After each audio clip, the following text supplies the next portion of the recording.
Please share in the chat box where you are tuning in from tonight. We would love to know that. Awesome. Texas. Yeah. Karen and Bill. Newberg, Oregon. Thank you, V. Awesome.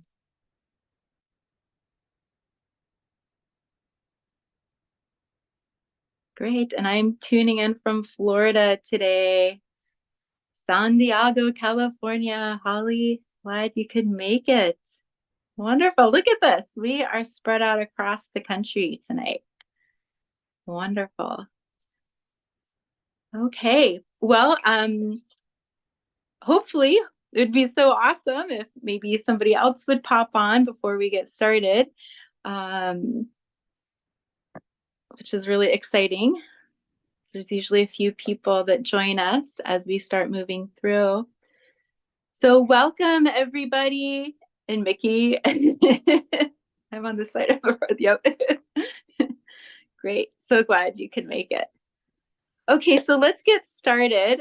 Welcome to tonight's Raw and Real. We have Angeluna with us, and I'll introduce her a little more formally here. I don't know, in probably about 8 to 10 minutes. And all of you, I'm not sure, V, if you have joined us or not. So I can't remember. If you are new to Earth Tantra, welcome. Oh, good, it's your first time. Thank you. Welcome. Welcome to our family. Yeah, welcome for the first time. And if this is your first or your 10th time, of course, you're welcome back. So thanks for being here. Let's see. I have some notes here to the side, so I'm looking here to the side. Yes, so I think I'll just quickly introduce myself. So if you are joining live or the recording, my name is Tara Scubella, and I'm the guide and founder of Earth Tantra, where we heal with nature and transform with Tantra. So welcome to tonight's Raw and Real. Raw and Real, and it's funny, I was doing a play on words like raw, and then there's R-E-A-L is how it's spelled, but then I'm like, well, what about a real? What about turning this into raw and then the R-E-E-L? So this is a place where we highlight Earth Tantra family members along their tantric journey to share what they've experienced through story, through their perception, and a lot of the questions are really fun. This is pretty casual, and there's usually a lot of laughter. I don't know, maybe there's been tears. I can't remember, but it's kind of an interactive conversation, interview style. So I'll be asking Angeluna some questions, and she'll be answering them. And then at the end of our gathering tonight, there'll be an opportunity to sign off and say thank you, or if you would like to stay on and ask Angeluna questions, or if you are just curious and you want to hear other people's questions, you can stay on. So when we get to that point, I will let you know. And thank you everybody for staying on mute. It's really appreciated, especially when we start our conversation. Really quick as well, just a few upcoming workshop announcements. Angeluna, she goes by either, is also leading a dream state evening workshop. I think it's March 5th. Is that right? March 5th, at 7 p.m. Mountain Standard Time again, and it'll be recorded just like this is. So if you can't make it live, if you would like the recording, please sign up for that on the Earth Tantra event page as well. And that is also a free workshop. And I think it's going to be really awesome. I think this is probably the first time that anything like this has been offered with Earth Tantra, a dream state workshop. Like, how amazing is that? And I'm like, wow, this would be great to even invite people who've worked with Blue Lotus before, possibly, I don't know. Yeah, so to support our dream state, and Angeluna will talk maybe a little bit about that at the end of tonight's Raw and Real. Other events coming up. There's a couples retreat. It's via Zoom. So it's the first time that we've offered a group collective retreat. And that is February 17th. And it's only 3/4 of a day. So we're trying to make sure that everybody, at least in the States here, has an opportunity to participate. So it's late morning until early evening. And then our next cacao training starts coming up, and we have an awesome book club. Um, what is it called? Oh, yeah, Entering Agate's Cave. I want to call it Agate's Book Club because it is really her book club. It's all about her this time. And if you're familiar with Agate, some people know her as Hecate, but the true pronunciation is Agate because the H is silent in Greek, and she is a Greek goddess. So we honor her in her Greek language. And I think that's everything I wanted to cover before we get started. So before we introduce Angeluna more formally, it's always nice to drop into space and to come together as a collective energy. And so this is a practice that we do before any raw and real and most workshops. So I invite you to take a moment to first close your eyes and sit in a space that feels most comfortable to you.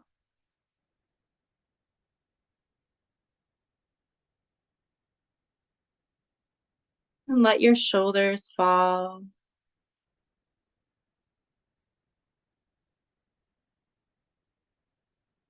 your head, your neck, and your spine soften.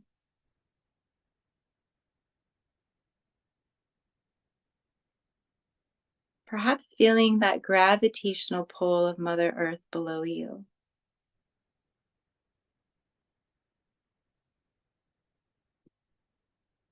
Feeling the earth energy of Gaia.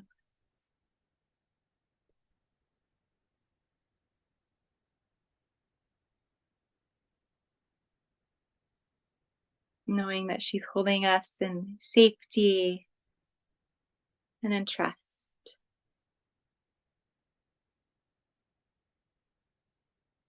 And if you haven't already, I invite you to shift into a belly breath. And if you're unfamiliar with belly breathing, keeping your shoulders relaxed, you'll extend, pushing out the belly with the inhale. And pausing before the exhale. And a slight pause again before the next inhale.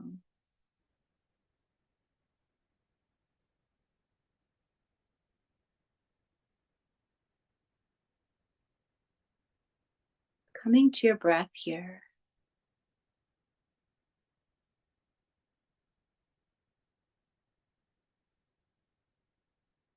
Perhaps elongating the breath just a little more than you normally do.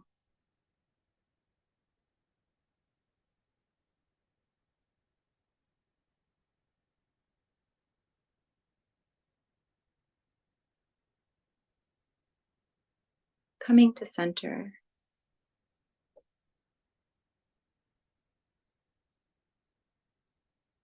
I invite you in this belly breath to shift your attention and your awareness to your heart space. And you're welcome to place your hand or hands here. Feeling into this. First, this collective energy tonight, or in some places it might be very cold.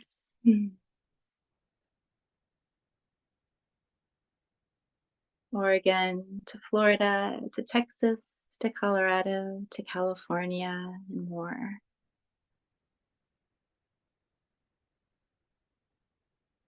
Even if you're listening to this recording, we are still all connected.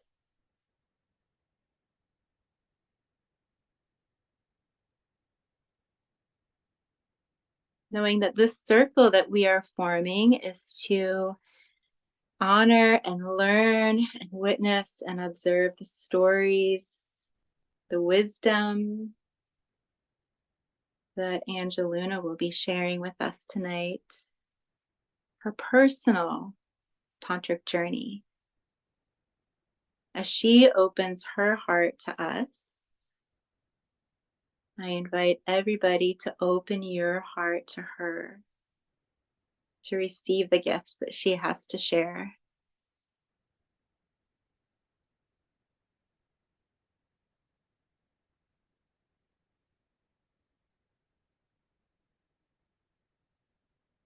So I invite you now to bring your attention, your awareness with no rush, shifting from that heart space, and then slowly opening your eyes to the screen between us all. All right, beautiful. Okay.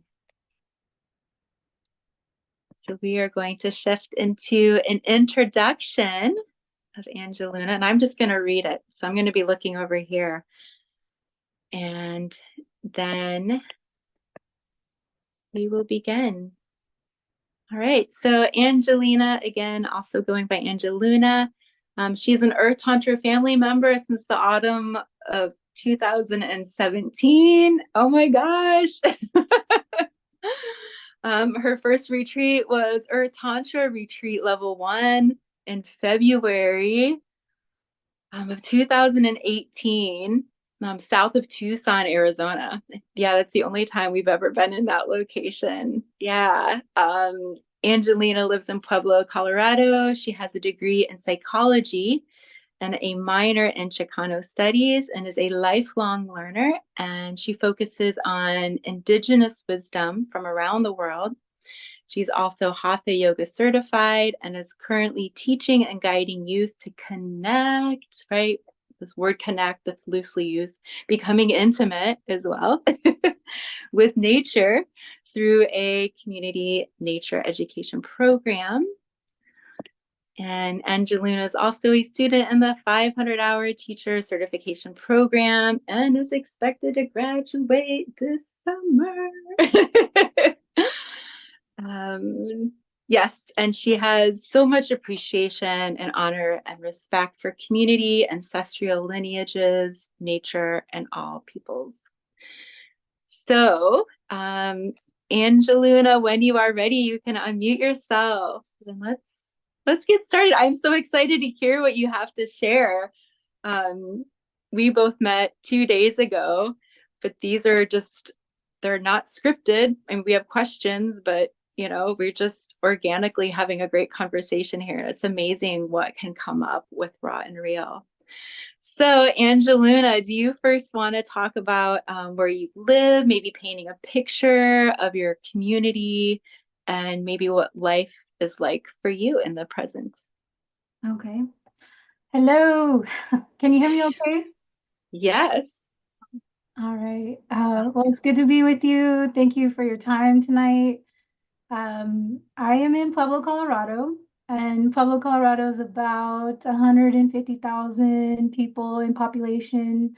Definitely growing in the state of Colorado, and it's not too far from the mountains. There's a big reservoir here, the Lake Pueblo Reservoir, and so those are my main places to go. The river, the reservoir, or the mountains. And the community that I get to work with and be with and experience life with mostly is the just around like service work in terms of how to share and educate and just in the realm of community gardening, or I did some volunteer work before with the Pueblo Food Project, and I really enjoy drum circles when I can get to them, or just dancing with my friends. I'm currently in a community theater group. We're calling it Sacred Theater because it's designed to be a womb wisdom poetry expression and some dancing, singing. So those are my things I like to do for fun. And then To me, it's fun when we get to meet at a garden space and have an event. It's been a while that it's lined up for me, and so um, I know that these things are happening a lot, and I've had a part for a phase in my life of helping with that, and then now shifting gears a little bit towards focusing on the nature center that I get to work with and the children and the curriculum development and the way that we can find creative ways to teach children how to learn the sciences and also learn about the ecosystem, learn about meditation in its different forms without kind of like tricking them into learning all that. And so we have to make like learning on the go while we're on hikes, or sometimes we just come to a beautiful moment on a hike by the river and it's the perfect place to stop and breathe and just touch the ground and sit down for a moment. And so I've been calling them quiet challenges. And for some reason that works as far as like a goal. And we have these sand timers that we work with. And so I think it's like a visual aid of helping them focus on what 2 minutes will feel like or what 10 minutes will feel like. Our second and third grade group is the one that's the most advanced of all the ages. We work with kindergarten through middle school. And it's my opinion. They like the quiet challenges. They're getting really good at them, and they're like, let's go 15 minutes. And so it's really interesting to see the experiences that they share after the fact of trying to help them understand how to engage their senses and everything that I've been learning and trying to find a way to use language and practices that are not overwhelming or intimidating or conflicting with a spiritual worldview.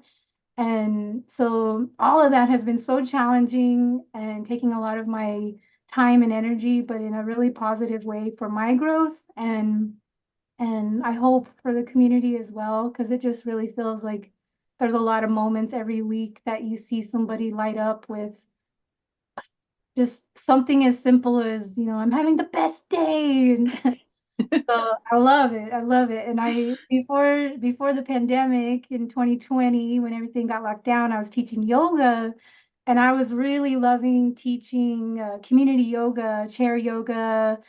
I was calling it community yoga a lot because I wanted at the libraries so that anyone felt like they could come in and any level, and we practiced these same types of practices. And I really took to the older populations because they just took it much more seriously.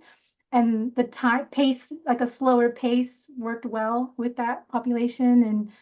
And I always got great feedback. And so I thought that was my favorite population to work with. And then before that, I was working at the university for a long time, advising students. And I thought when I was there that was the population that I was my favorite. So I really had fun getting a chance to work with each age group for a phase of my life.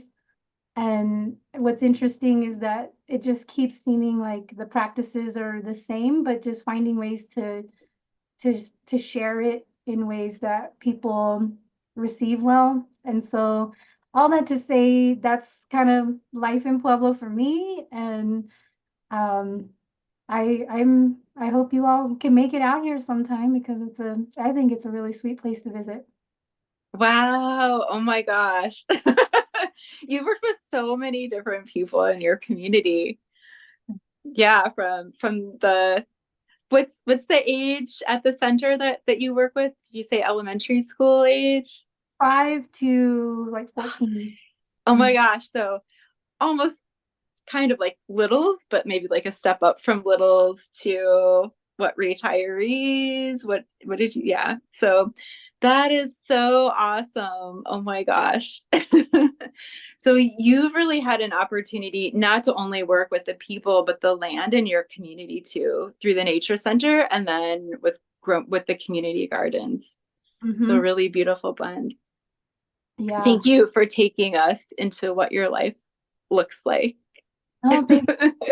Because I always, sometimes people say that Pueblo, Colorado gets a bad rap and there's what's reported on the news could be whatever. I don't listen to the news, but I just, for me, I just have always had really profound, um, friendly experiences that when I see people in need, or when I feel like I'm in need, there's always people around and that are helpful. And there's just the people I get to know. I just feel maybe really blessed to know so many great people, but I just see so many people doing really helpful things in the community also to take care of each other on a local scale, but also, just in general, in a lot of ways for community outreach to um, circles that help share wisdom in different Mhm. ways. And this is such a beautiful place to start because you're just like gleaming and radiating, talking about everything. And it really gives people who don't know you yet a nice sense of your heart space. Community is really important to you, and that speaks true. So, and I'm really excited for everybody to get to know you more. So, we're going to pop down to the next question. Does that sound good? Mhm. Okay. All right. So the next, and you kind of actually went over this. What roles do you embody and that are important to you now? So maybe anything outside of what you just described, anything additional, if anything. Mhm. Hmm. Well, other than what I was explaining and kind of tying into what you were saying about community, I've just been coming into a personal journey and starting to feel ready to talk about my experience with choosing not to give birth to my own children in this life. And so, just feeling how that feels to say right now, even it's interesting because I know I'm not coming from the perspective of a mom who's given birth through my womb, but yet feeling into how that has expressed itself in all these other ways. And my experience with family is so broad now, and my opportunities have always been that way. Um, and I've always poured my energy into that. And it's almost part of what led to the decision of, well, let's keep going. And so I think that's one additional worldview that's coming crystallizing for me. So yeah, but as far as everything else, the teacher, I try really hard to be of service, and definitely what I see is a lifelong learner, because I really identify a lot with the opportunity to philosophize and be a philosopher, but it's not easy to make a living doing that, and not a lot of people have time for that. And so that's just how I personally enjoy sharing time with people. Thank you. And also thank you for being raw and real around around your choice. Yeah. So what you're sharing now really might resonate with people here, or maybe that are listening to the recording. So thank you. Yeah. So let's get to know you a little bit better. Another layer of Angeluna before we start talking about Tantra. Um, so what would you like to tell us about your child's teen and or early adulthood years? And so in asking this question, it kind of lays a foundation of maybe what might be to come and what we talk about later in your tantric journey. Hmm. Well, back to the lifelong learner, I just always felt as though when I was really little, I wanted to know what God was. I really wanted to know what the meaning of life was. I really wanted to understand what is reality. And I would I would ask everybody that. And I remember as young as before elementary school, I really needed to know. And I just felt like that was so important. And I was growing up in the Dallas area. And so, my experience was with the outdoors had to be more like organized sports, like um, baseball, or I tried up. My parents recommended that I try them all. But I never liked any of them because I don't like competition. Like, yoga was the sport for me when I finally found that, because there was no competition in that. It resonated. And but growing up in Dallas, in that area, it took me a while to try everything that I didn't like, and feeling into like this what I came to know later of like, I'm really missing something, but I don't know what it is. And always anxious and, journaling. I loved journaling since my mom gave me a really beautiful journal when I was a kid in kindergarten, and I still have it. Um, and it's just, I look at some of the entries and I'm acknowledging like, why do I feel like this? And, it's interesting to look back uh, at what I was observing in big city life. And in that particular culture, I didn't understand what it was until I took my Chicano studies degree to understand like a different worldview, a different philosophical expression and story or historical account of also how things played out in this region, in this area for hundreds, thousands of years. And so it's interesting how that's really important for, at least for me, it felt really important as I was piecing those, getting those big pieces of the puzzle of who I really feel I am. And with those philosophical questions, my parents were just really recommending that I go to church and read the Bible. And so for me, that was everything. And at the time, I thought it was really interesting because and in Dallas at the time, they had just opened up being an altar server in the Catholic Church. And I wanted to be the first female altar server in 1985, 87, I think, 1987. So it was just a big deal to try to get more involved. And then I got really disillusioned with the church when I was there, like getting behind the scenes kind of shifted. I was like, no, this isn't.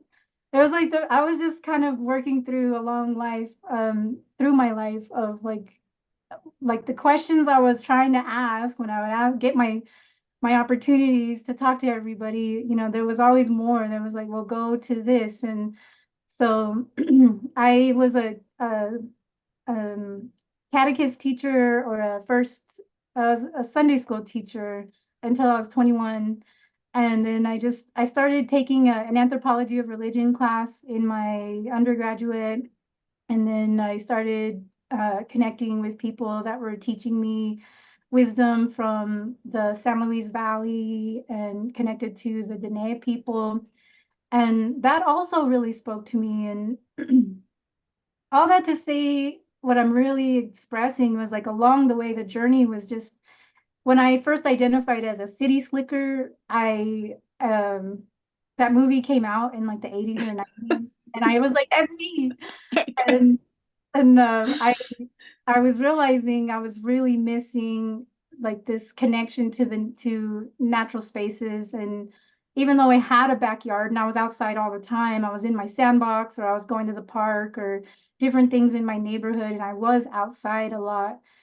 It was almost like I didn't know that there was a relationship opportunity in that, and there was a worldview that helped support understanding how deep you can take that. And so the journey really was interesting. And part of it was just really motivated by not feeling healthy mentally, physically, emotionally, spiritually.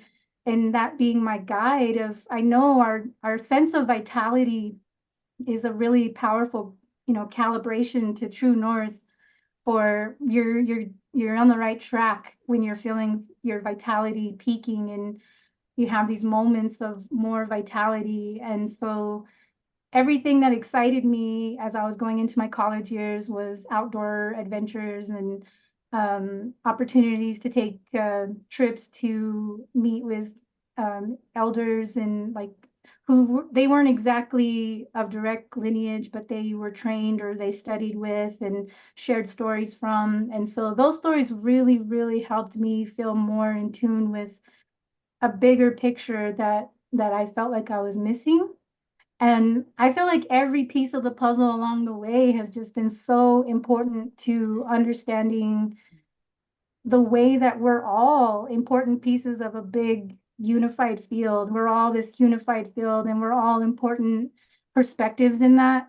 And each perspective is a very valuable perspective. And so going through all the different, I went to every friend's church because when I was a Catholic, my Methodist friend said, you can't be saved until you come get saved in my church. And I was like, all right, let's go. And you can't be saved until you're getting saved in my Baptist church. I was like, all right.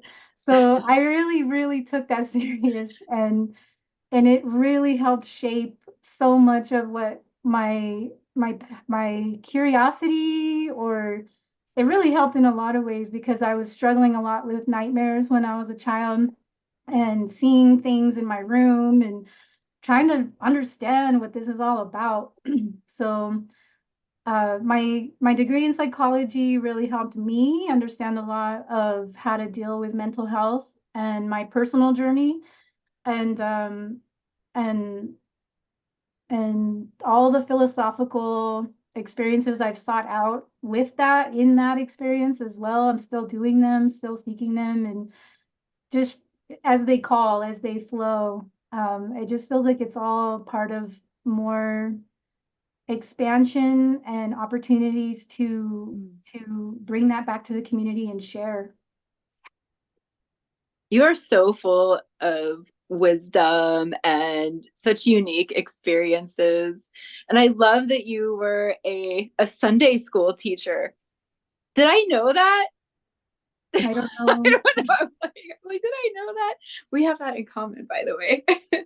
That's so neat. I love, yeah, that's so awesome. Yes. Okay. So now we know about the curiosities of your childhood and trying to kind of figure out spirituality at such a young age. And then you took us into your teen years and then your young adult years. So, how do you think, and we touched a little bit on this, but how do you think that these particular experiences have laid a foundation for Tantra? And I'm just going to kind of say something off to the side. We each have our own definition of Tantra. We'll actually ask Angeluna in a little while what she her kind of your definition of Tantra, and you're welcome to start with that if you want. Um, and maybe hearing the word Tantra, if you are new to Tantra, um, weaving for expansion of weaving in practices. We're not going to identify certain practices because there's so many, but even just one practice for expansion of. So for wellness, for health, for our higher self, for spirituality, whatever your intention is. So, and another kind of way to describe it is just pure energy movement within and without. So, how do you feel that these experiences have laid your foundation for your tantric path? Hmm. Hmm. Well, first of all, I feel that it's always important to be aware that what we're looking for is within us. And sometimes, for me, going all over the place, which is seems to be like a hero's journey or the archetypal searching experience, played out for me as well. Only back, to come back to, that the real practices are learning how to understand what your body wisdom in its many forms of intelligence. To me, each chakra center is kind of like an antenna. And in the Mayan teachings, there's chakras that they teach about in every like bendy digit of your body, so every aspect. And so, but there's mainline center points that to me they're like forms of they're like an antenna that's receiving information in these different ways. And when we can get good at understanding those sensations and those messages, and for me also being able to discern if what's mine, what am I really picking up, and what am I picking up from somewhere else outside of me, that's a lot of work. And I think that was what it was about, was helping me just have a foundation of we spirituality is a personal journey, and we can call it a lot of things. I don't feel like there's a right or a wrong. I really feel like creator would have put us all together on this closed system, planet Earth, to realize like we have everything we need here, And that includes each other to understand the big picture and to share, to figure out how we can share everything. And I think that's what we're on this journey to figure out how to do, because we have it all. We have everything we need. I think about that every day. How are we going to communicate in such a way that we can share it effectively across the planet and not destroy this living being, this earth that we're living with as well. And so it's helping me have a foundation of my sense of trust to myself, in the sense of what I've been learning, and also knowing there's so much more to learn. I don't think even Mm. if I tried every day, I could learn, even just a little bit. There's just so much to learn. So it's very Yeah. humbling. It's very humbling, and it feels very liberating to trust that there's an intelligence that we can communicate with in many forms bigger than us, and that we're not alone in this journey. And and the privilege of being with humans, sometimes it doesn't feel like a privilege, but to me the opportunity can be the privilege of being with humans, to be our mirrors, our reflections of how we're sharing our perspective and how it's being received, and how we can grow in a way that ultimately helps us hold what we're all holding together, which is how do we on earth share this space harmoniously. And to me that's what heaven on earth would feel like, is that ability Mm. to trust and love and do the work. It does not mean it's easy every day, or it's not confrontational, or it's just there's a sense of awareness that we're part of something bigger, and that's more important than just me getting what I want. And that's, I think we're all maturing into that more and more. So I feel like Mhm. it helps. And I just think the tantric practices and my experience with coming into tantra was so natural, and so like it just flowed for Can you me. share yeah, can you maybe move on to the question of, do you recall the moment that led you to Tantra? Because this is a beautiful segue into that question. Yes. Um, well, I took a human sexuality class in 2020, in 2000, in the year 2000, probably. It was probably about the year 2000. And at the time, I loved how the conversations were so vulnerable. And the class just really gelled, and the teacher was really good. He was a great teacher. And so he created a really nice space for us to be vulnerable about all our stories and experiences. And he was saying, if you want to learn more, you can go into studying Tantra. And like, just, he talked about different things that we could study to understand more about the type, like the psych class was Human Sexuality 101. So it was a general overview of a lot of stuff. But what I took away from it was the way we held circle in class and had really in-depth conversations around very vulnerable experiences. And so to me, that's what Tantra started, like what he was like, you can go deeper into that. And then when in 2016, I had come back from studying shamanism and plant medicines in Mexico. And I guess based on all the things, like, how the algorithms work, like one of your ads came up on Facebook, and I just knew I had to reach out to you. And I took a really wild shot of sending you a bizarre, when I think about what I did, I'm like, I was creating a shaman, my friend from Mexico, to come to Colorado. And I was like, I'll trade you a workshop if you come here and you could stay and have all this opportunity, but can I come stay with you? And I was just being real crazy and throwing a wild shot out there, and like a Hail Mary. And I had no idea who you were or how that would land. But I knew what you were teaching.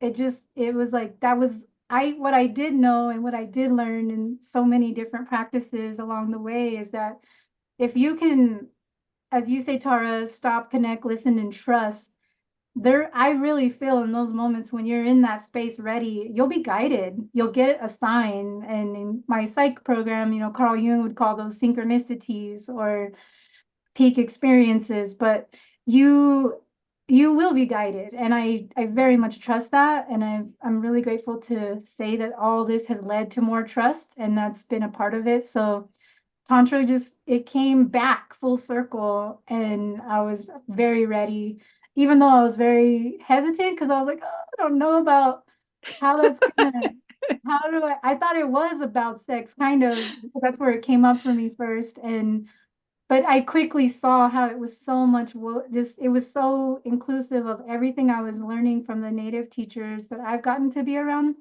so inclusive. And how one of the teachers was talking to me, we did a practice being, tantric breathing with a tree. And so I knew it was very much right there with what feels important, because to me it's what seems like the medicine for these times of change. Like there's just a lot of disconnection, there's a lot of distraction, there's a lot of fear around intimacy. And I think that that's where we um, we can help each other find those safe spaces again, and Mm, understand, there's not an agenda involved as far as we have to have sex or we have to have anything, with a goal in mind. It's more about, do you feel safe to really show up in all forms of intelligence, and do you feel safe to really express and be present? And so to me, that's what the practices teach you. And in the book with the Lama Yishi, um, it was just, to me, the biggest takeaway was, when we learn these practices, you learn about conscious living, and then it readies you for conscious dying. And yeah. you can use these tantric practices to be aware of your organs shutting down one at a time, and slowly leaving with consciousness. And what will that lead to? Maybe there's a mystery there, but it's what a beautiful opportunity. Mm, hmm. And so that's Yeah. it felt really good from that reading that book. I wanted to start death doula training. It felt really relevant. Yes, and the book that Angelina is referring to is Introduction to Tantra by Lama Yishi. If you're not familiar with that book, that's what she's referring to. Yes. Oh my gosh. So Tantra came in to your life, circled back in. Come back. So what are your okay, if you were to name, we'll say your top two practices within Tantra, and these could be micro practices. If you're new to the Earth Tantra family, we use this term like micro practices or micro dosing of a practice. Not we're not referring to micro dosing of mushrooms. Not that it couldn't be used in that way, but just short, not but just and short practices weaving into perhaps like a busy everyday modern life. So, whatever you would like to share, Angelina, what are your top two favorite tantric practices? Hmm. Hmm. Definitely a moment of just catching my breath, like the deep belly breath, and feeling into the awareness of the pleasure that that feels in the body. It just instantly gives you what you need, and it feels really good to take a deep breath and realize, okay, what am I really doing here in this very moment now? And it just helps you get present, I think, really quickly, and that works everywhere. uh, and then eye gazing, I just feel like that is such a special experience, and yet it's you have to be gentle, even with, like, careful about that, because it can be very intimidating to people, but yet it just feels so vulnerable and intimate. And often, the time in the phase where we had a lot of um, requirements for masks, it just felt like such a potent way of communicating so much. And the eyes, for me, I definitely do feel are the window to the soul. And so to meet eyes with presence feels very, very, there's another form of language being communicated in that experience. And to me, that's, another input that one of our antennas is receiving that we consciously might not be able to be aware of, but we're receiving billions of bits of information every second. We may not be aware of all of it, but definitely in the eyes, you're becoming aware of more of it. Mm-hmm. Very beautiful. Yes. Breath work and eye gazing. Mhm. And thank you for bringing up the word pleasure that we can feel just with breath. Mhm. Breath work. Yeah. Um, so what does Tantra mean to you? Maybe a shorter, I don't know if you were to come up with like a short definition or like clip notes, even though that conversation could go on for days. But what does Tantra mean to you? Mm. It, I feel like we kind of covered it. So yeah, I know the word connection is overused a lot, but we know what that feels like when you're connecting. And I think that sensation, and to use that word pleasure, as you just said too, it's part of that body technology, the biofeedback of our body that's helping you be aware this is beneficial. And so, however, to me, the word connection is a really positive word in the sense of I know we're very much aware of each other right now. And the best visual aid that I always reference for people is the movie The Celestine Prophecies. It came out in the early 2000s. And then there's a book called The Celestine Prophecies. But visually in that movie, it's free on YouTube.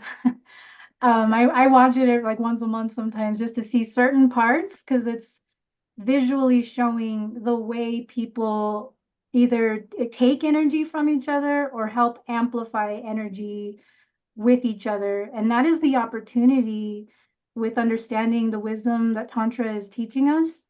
And it's also the opportunity, to be aware of like negative practices that you may not even be aware that you're doing.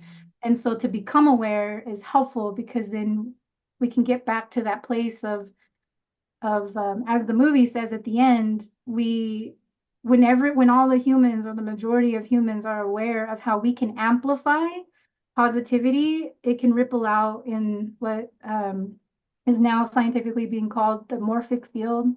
Carl Jung was talking about the collective unconscious and this field, the Akashic record, there's many levels. It's just however you see something bigger than you holding memory of the planet, we are serving that with the ability to amplify positivity with each other. And that's what we can do together. And so Tantra to me is how that can help you develop that ability. Mm-hmm. Beautiful. Thank you. Thank you. Beautiful. Yes. Okay, so we'll ask two more questions and then we'll open up for goodbyes and continue question and answer. So, let's see. I think we'll go with the since you are in the 500-hour teacher certification program and you've been with Earth Tantra for a long time, and you're one of like the founding students of Earth Tantra, which I absolutely love. By the way, everybody, I absolutely love this woman. She is, as you know, listening to her, she is so freaking incredible. Yeah, so much honor here. Yeah, thank you. um, for somebody that's new to Tantra, what support would you like to share with them? So, a form of support, I have the word advice on the form, but let's kind of switch that out with what support would you share with somebody new to Tantra? Hmm. Well, no matter what we think we're coming into our this practice or this program, whatever we think we have in mind for that, holding that and also just being aware. that these practices will show you so much more of what wants to come through as well.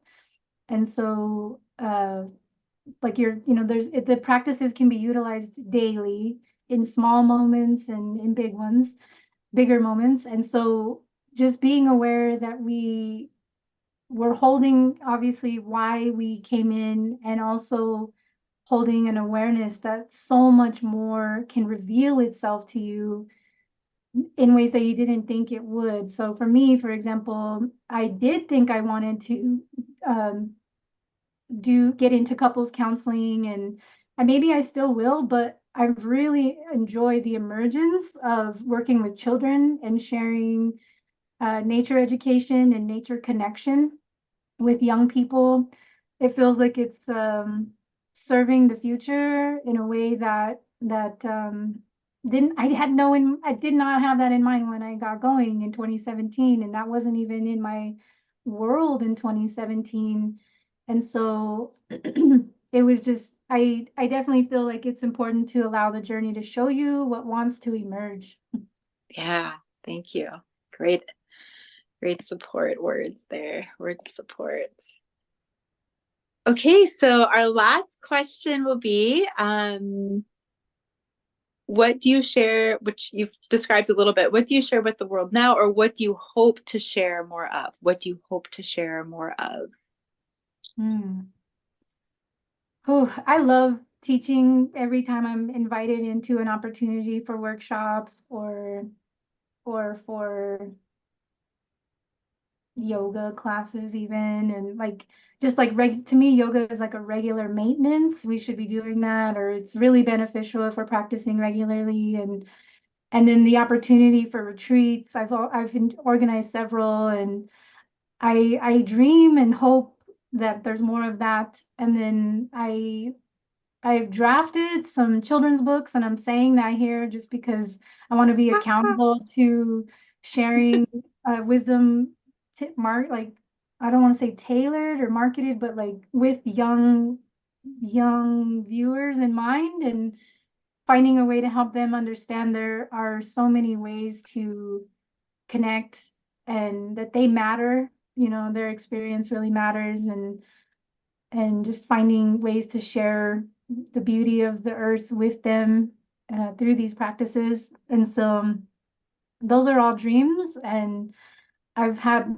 moments of being a part of all of that already. So I feel it's okay to share those things now. And I'm really open to seeing what opens up, because I just don't know what the future holds. Mm-hmm. And I'm really getting more comfortable with being okay with that, and just saying I want to just really show up when you know that there's another. To me, there's always a sign, and then there's the invitation, and then there's that desire, and all of that leads to how it unfolds to the next level. Mm, wonderful. Thank you. And on those same lines, if somebody would like to reach out to you, maybe for a private session to learn something or just to connect on whatever level, are you comfortable sharing your email? Absolutely. Yeah. Okay, all right. Do you want to type that in the chat box? We'll do Okay, that. great. Yes. And then maybe if you could verbally say what it is too after you share it, so people who may not be able to see that can write it down. Okay. Yeah, It's Angeluna, Angeluna, 1111 at gmail.com. awesome. Thank you. Wonderful. Okay. I feel like we could just continue this conversation for so much longer. Oh my gosh. I love how you speak, your clarity. Everything's just absolutely wonderful in your shares and stories. Thank you. Thank you too. Mm. Thank you all for listening. I've been feeling I have the view of everybody on, and so I've been appreciating the feedback and the kind faces, and thank you. So at this time, we are going to end with a a closeout of gratitude, just a few moments of closing the eyes. And then if you need to hop off at the hour, you're welcome to unmute yourself and say goodbye. If you would like to stay on after we say goodbye and ask questions, or you're just curious and you want to continue to connect and be with us, you can. So I invite you to close your eyes for a moment.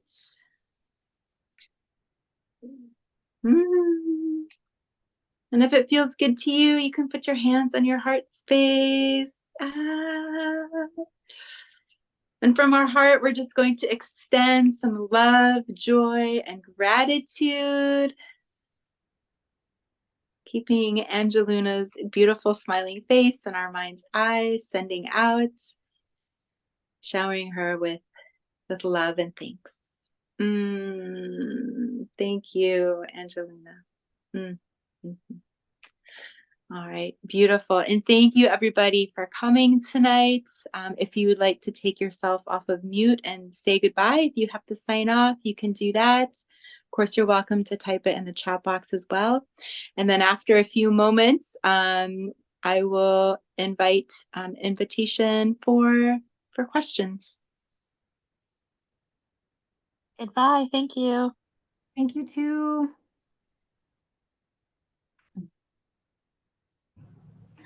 I have to jump off, but it was so nice meeting you, Angeluna. Thank you so much for just sharing your story and your wisdom. You're such a beautiful person, and I hope one day we can all meet again. And thank you, Tara, for organizing this, and to many more. And I can't wait to join the next one. Thanks, Holly. Thank you. Bye.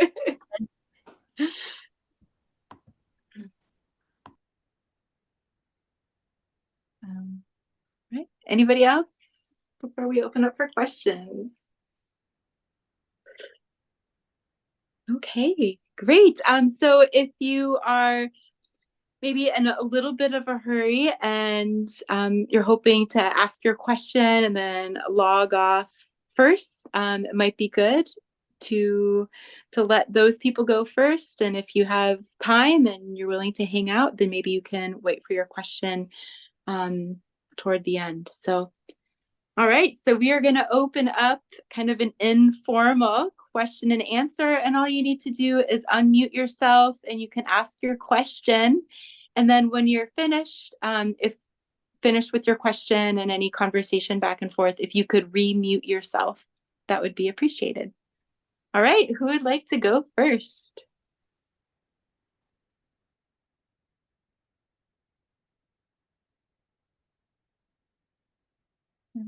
Thank you, Gary, for that comment.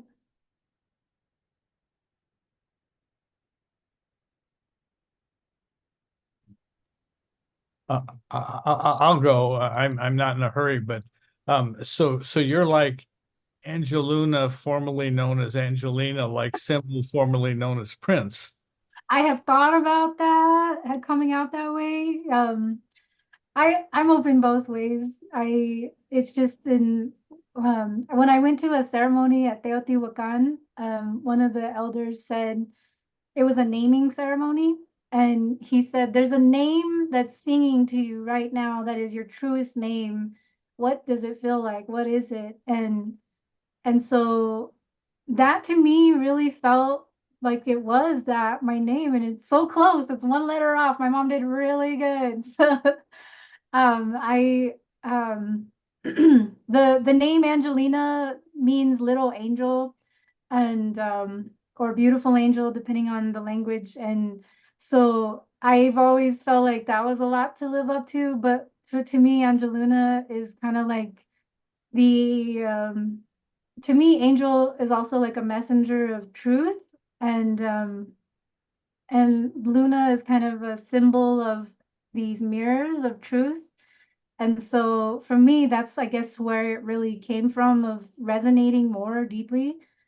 But yeah, formerly known as Angelina, formerly known to my mom, Angie, or Ange, still I'm always in forever Ange or Angie with my parents. And so I definitely, there's times where even when I'm talking with people, I feel like Angie, and I don't know, it's a little bit more of my rowdy side.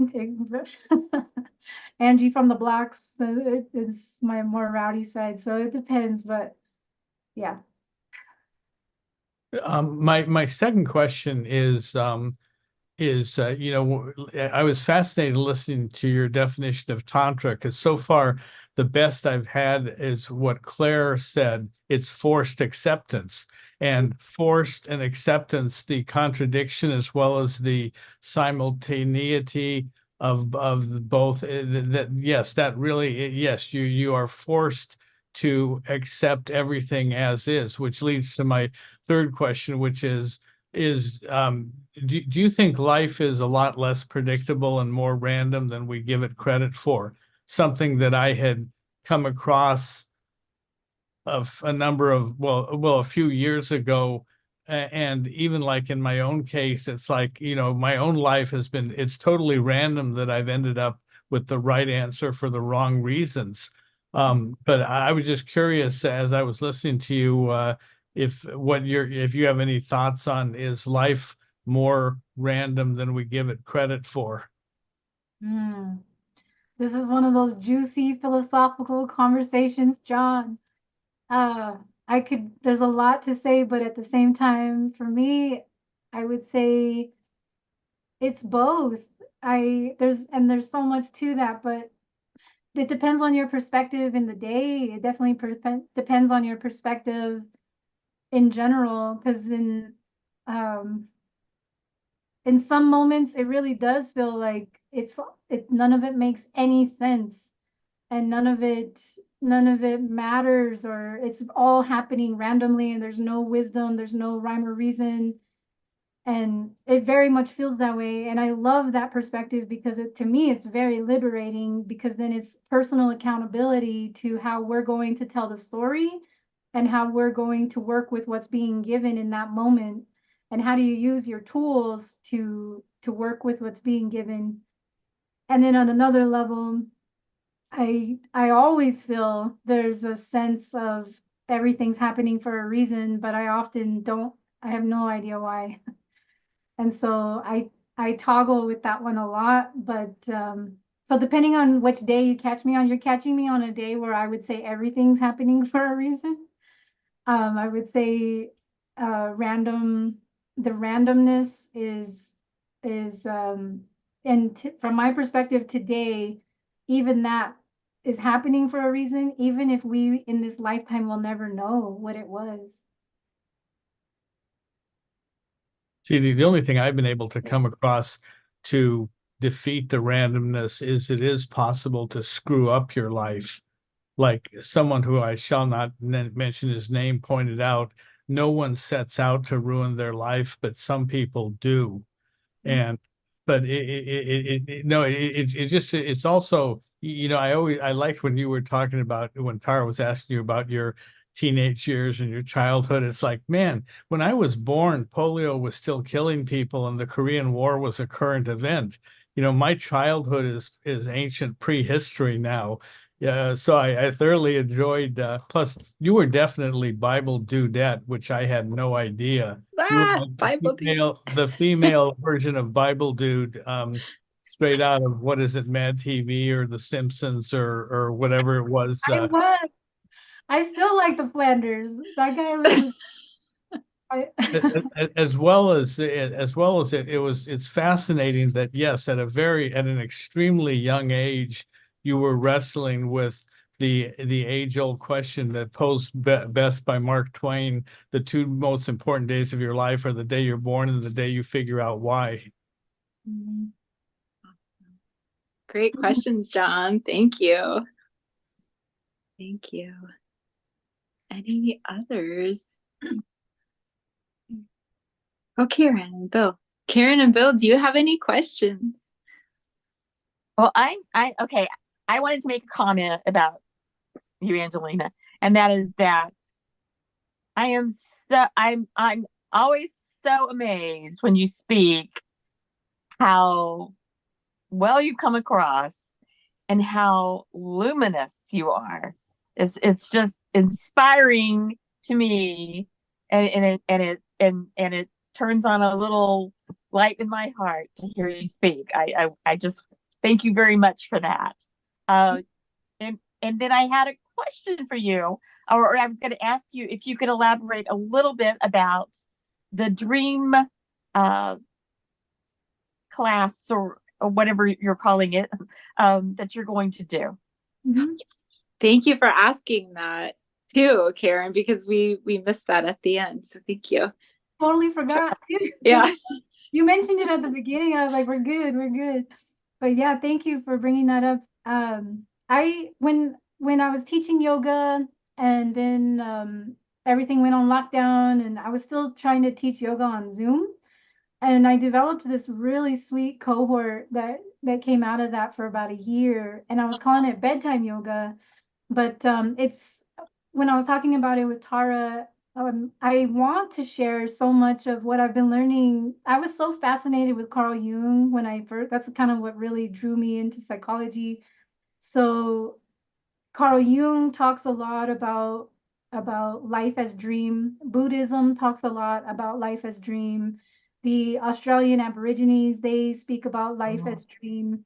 And then when I went into Latin American studies, so much of that, like going back to the ancient Toltecs, they referred so much to life as dream. And that was the one that really resonated with me more than all of them. But so there's breathing. So there would be some breathing, some intention setting, an invitation to journal or have a journal with you, and little bits. I don't want it to be too heady. There's so much I would love to share, but I'm hoping to just bring this back on a more regular basis. And so this invitation from Tara really helped me. I just got, I don't, it's not I got blocked. I don't know what happened. I stopped teaching that class and then I just was like nervous to bring it back. And so this invitation really just felt like the sign and the invitation, and then the desire came through of I've been wanting to do this and it's the time to bring it back. And so a little bit of breath work, a little bit of light movement on the floor. You can be in your bed, so the invitation is to just wind down for your day, talk a little bit about how intention setting to go into dream time when we're dreams of the night, dreams of while we're sleeping, can give you really critical information about living a conscious life. The Toltecs say life as dream is that we are all artists and we are all creating heaven on earth through consciously living. And so the practices are, breathing to help you get into presence. With that presence, setting your intention, going into dream time. And for me, that has just been since I was really young, understanding I'm not really great all the times. I'm still developing my consistency with a lot of my habits around all these things I'm learning. And yet this has been one that is tried and true for the duration of my life of understanding that your dreams will talk to you, and especially when you really need it. And so whether you consciously remember your dream when you wake up or just by setting the intention, understanding that as you're going to sleep, all these billions of bits of information we're receiving throughout the day, it's more organized as you're going to sleep in a way that helps you embody the wisdom that you want to take. So you may not even remember your dreams when you wake up the next day. So you may think, that didn't even work. And yet you are, by doing these intention settings, helping yourself integrate and embody the best of what you're bringing in and releasing what no longer serves you. Mm-hmm. Cool. Thank you. Thank you for sharing that. Yes. And I'm glad No, I was just going to that say, I'm glad sorry. that you brought up the journal piece too, because I forgot to include that in the description, Angeluna. So I need to add that. Thank you. Okay. Yeah. No, Great question, Karen. Thank you. Thank you. You're welcome. Oh no, to piggyback on to Karen, man, is life unpredictable and random is nothing compared to what is real and what is dream and why do we sleep? So, boy, that was a great answer to an incredibly deep question by Karen. Yeah. Thank you. All right. Beautiful. Any other questions? And Angeluna, if you could stay on, I'll pop off record here. And everybody else.